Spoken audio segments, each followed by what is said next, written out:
Hi అండి అందరికీ. Happy Saturday. ఈరోజు నేను మా పిల్లల లంచ్ బాక్స్కి పప్పు టమాటా వండుతున్నాను. అది ఎలా చేయాలనేది చూద్దాం. ఫస్ట్ నేను 4 పచ్చిమిరపకాయలు, ఒక ఉల్లిపాయ, 5 టమాటోస్ తీసుకున్నాం. మాకు ఇది సరిపోతుంది, 2 పూటలా వస్తుంది. సో ఇప్పుడు ఈ ఐటమ్స్ అన్నిటిని కట్ చేసుకుందాం. ఫస్ట్ పచ్చిమిరపకాయలు కట్ చేసుకుందాం.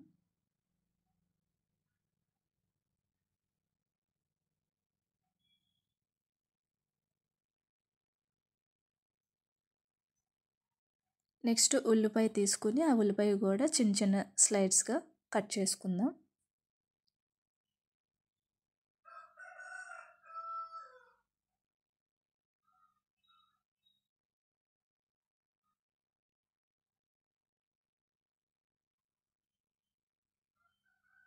మా పిల్లలు 8:30కి వెళ్తారండి స్కూల్కి. వాళ్ళకి స్కూల్కి వెళ్ళేంతవరకే అంతా టెన్షన్గా ఉంటుంది. అన్ని పనులు వాళ్ళు స్కూల్కి వెళ్ళే లోపే చేసుకుంటాను.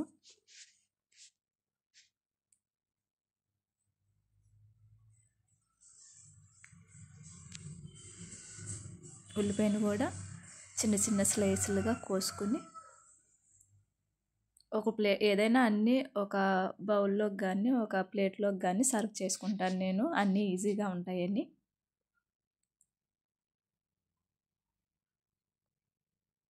నేను నిలువుగా కొయ్యనండి, దానికి అడ్డంగా కోసి 2 అంటే మధ్యగా కోస్తానన్నమాట. అలాగే కొయ్యాలని మా అమ్మగారు చెప్పారు ఒకసారి. సో అప్పటి నుంచి నేను ఏం చేస్తానంటే ఉల్లిపాయని అలాగే కట్ చేసి వేస్తూ ఉంటాను ఏ కూరలకైనా.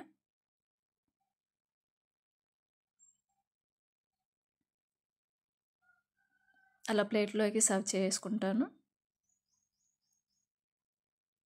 ఎక్కువ వేసిన తర్వాత నెక్స్ట్ ఏం చేద్దామంటే టమాటోస్ తీసుకుంటాను నేను. 5 టమాటోస్. ఆ టమాటోస్ కూడా అలా కట్ చేసుకుంటాను. పప్పులోకే కాబట్టి నిలువుగా కట్ చేసుకుంటాను నేను టమాటోస్. మీ ఇష్టం అండి, మీకు ఎలా కట్ చేసుకోవాలనుకుంటే అలా కట్ చేసుకోండి.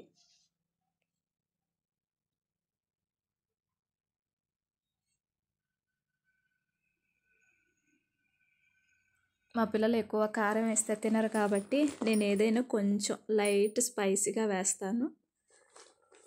ఎక్కువ స్పైసీస్ వేయనండి, చాలా సింపుల్గా వండేస్తాను. ఆ వంట చేసిందే వాళ్ళు తినాలి. వాళ్ళు కొంచెం స్పైసీ ఎక్కువ వేసినా కారం ఎక్కువ వేసినా కానీ అసలు వంటగా ఉందని అసలు తినరండి. సో అందుకని వంట వండేటప్పుడు కానీ వాళ్ళ కోసమే చేస్తాను కాబట్టి ఏదైనా సరే చాలా అంటే చాలా తక్కువగా వేస్తాను స్పైసీనెస్ అనేది. నాకు తినాలని అనిపించింది కానీ వాళ్ళ కోసమే అని కొంచెం చాలా అంటే చాలా లైట్గా వేస్తాను.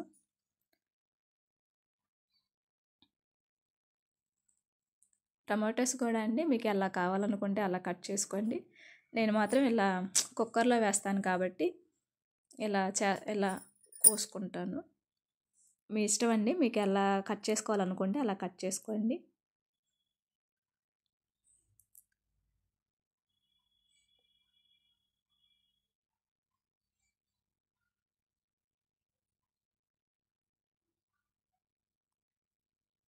ఏదైనా ఒక కూర వండామంటే మాకు 2 పూటలా వస్తుందండి. రైస్ మాత్రం వేడిగా వండుకొని తింటాము. పొద్దున్న అదే కూర, సాయంత్రానికి అదే సరిపోతుంది. నేను మా పిల్లలే కాబట్టి మాకు ఎంత ఎక్కువగా ఉండదు.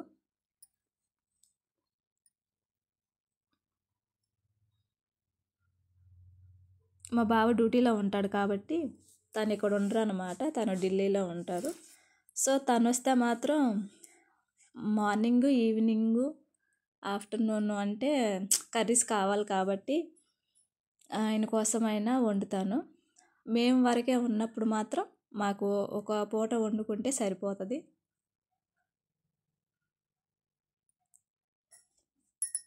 నేను ముందుగానే కడిగి నానబెట్టుకున్నానండి పప్పు. ఒక 1/2 అవర్ నానబెట్టుకున్నాను. తర్వాత కొంచెం ఉప్పు వేసాను.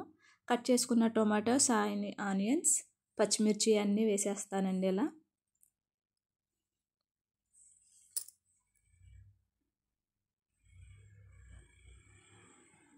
అన్నీ అలా మొత్తం వేసేసుకోండి.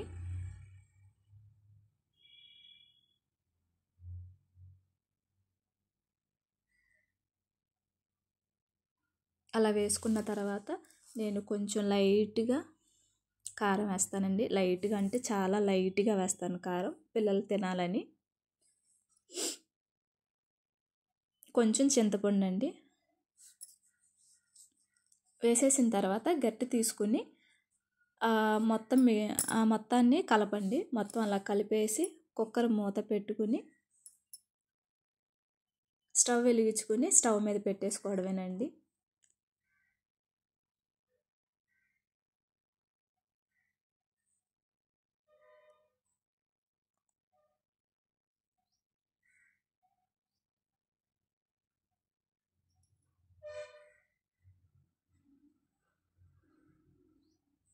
ఒక పక్క రైస్ పెట్టేశాను, ఒక పక్క కుక్కర్ కూడా పెట్టేశాను. రెండు స్లిమ్లోనే, పప్పు కిందేమో హై ఫ్లేమ్లోనే ఉంటుందండి. ఇప్పుడు అయిపోయింది, పప్పు ఉడికిపోయింది. దాన్ని బాగా మెత్తగా మెదుపుకున్నాను. ఇప్పుడు తిరుగుమూత వేసుకుందాం. తిరుగుమూత వేయడానికి నేను చిన్న బాండి తీసుకున్నానండి. అందులో 3 టేబుల్స్ ఆయిల్ వేసుకున్నాను. నేను వాడే ఆయిల్ సన్ఫ్లవరు. నేను తిరుగుమూత వేసే ఐటమ్స్ అన్నీ అవ్వండి: జీలకర్ర, తిరుగుమూత దినుసులు, ఎండుమిర్చి, చిన్నులపై, కరివేపాకు. కొంచెం ఆయిల్ వేడెక్కాక బాగా హీట్ ఎక్కిన తర్వాత వేయనండి. లైట్ వెయిట్ అయిన తర్వాత మాత్రమే వేస్తాను. పోపు మాడిపోకూడదు కదా. అవి సిమ్లో పెట్టి బాగా వేయించుకున్న తర్వాత బాగుంటుందండి. బాగా స్లిమ్లో వేగనివ్వాలి. తిరుగుమూత దినుసులు వేసాను, తర్వాత జీలకర్ర వేసాను, తర్వాత ఎండుమిర్చి, అండ్ నెక్స్ట్ చిన్నులపై, నెక్స్ట్ కరివేపాకు. ఇంకా ప్లేట్లో ఉన్నాయండి కొంచెం, అవి కూడా తీసి అన్నీ వేసేసాను. సరిపడా అన్నీ తీసి ఒక ప్లేట్లో సర్వ్ చేసుకుంటాను మొత్తం నేను.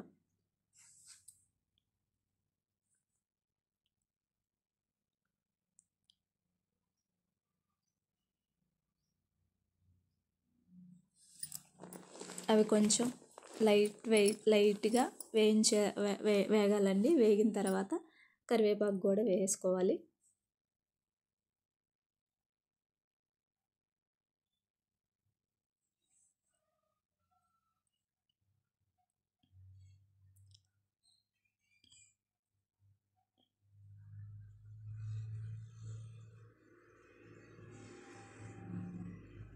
ఓ పక్క పిల్లలకి అట్టు వేద్దామని ఫ్రిడ్జ్లో నుంచి అట్టుపిండి కూడా తీసానండి. నాన్ స్టిక్ ప్యాన్ వాడతాం మేము అట్లకి. అది పొయ్యి మీద పెట్టేశాను. ఓ పక్క లో ఫ్లేమ్లో ఉంది, అది హీట్ ఉంటుంది.